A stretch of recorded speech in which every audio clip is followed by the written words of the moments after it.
Hello and welcome to This Week in Animal Rights. In this episode, we look back at the week of January 6, 2020. These are some of the stories we are following. Since a new director took over at the Anson County, North Carolina Animal Shelter, the kill rate went from 96%, almost every single animal, to just 4%. Now, 96% of animals go out the front door in the loving arms of families, instead of out the back door in garbage bags. Kentucky is the only state that prohibits veterinarians from reporting suspected abuse. Not only does every other state allow it, some specifically require them to report. This week, a bill was introduced in Kentucky that would change state law to protect vets when they report suspected abuse. Legislation has been introduced in Maryland to protect animals in pounds. Based on the Companion Animal Protection Act, model legislation from the No Kill Advocacy Center, it would make it illegal to kill animals if rescue groups, other shelters, or foster homes are available.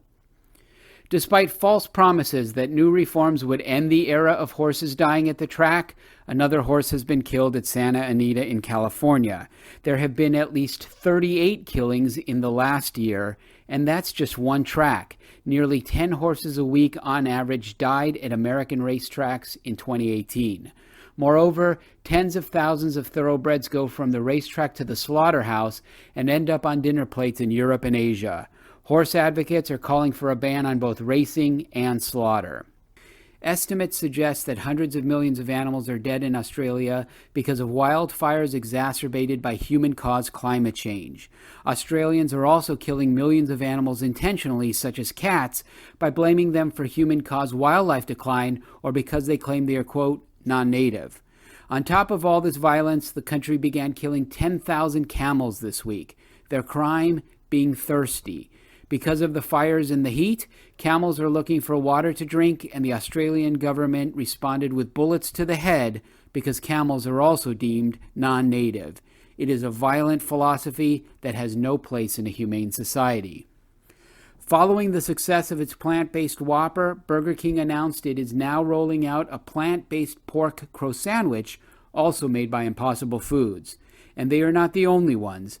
This week alone, Dunkin' Donuts, McDonald's, KFC, Domino's, Pizza Hut, Panera, and Target announced a testing of or expansion of plant-based options.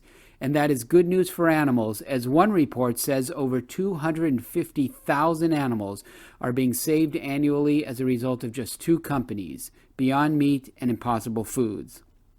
Gavin Newsom, the governor of the nation's largest state, called for an end to shelter killing in California. "We want to be a no-kill state," he said. Since taking office, the governor has signed numerous pro-animal bills into law.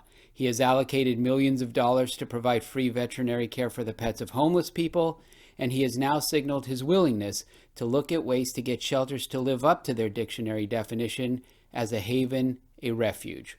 Whether he'll support comprehensive shelter reform legislation necessary for that to occur remains to be seen. Stay tuned. And finally, pets are family, and they should be treated as such. If House Bill 1391 becomes law, they will be in New Hampshire, as it becomes the first state in the nation to ban housing discrimination against families that include dogs, cats, and other animal companions. Based on model legislation by the No Kill Advocacy Center, the historic bill addresses one of the most pervasive challenges faced by renters: lack of pet-friendly housing. People should not have to choose between losing their home or losing a member of their family. Ensuring fair housing opportunities would also help end killing of animals in shelters by reducing intakes and increasing adoptions. And more animals means spending on those animals increases. The bill is not only good policy, it is good business. That's it for this week. Subscribe to my YouTube page to stay up to date. And if you want to be a part of the discussion as it happens, join me on Facebook.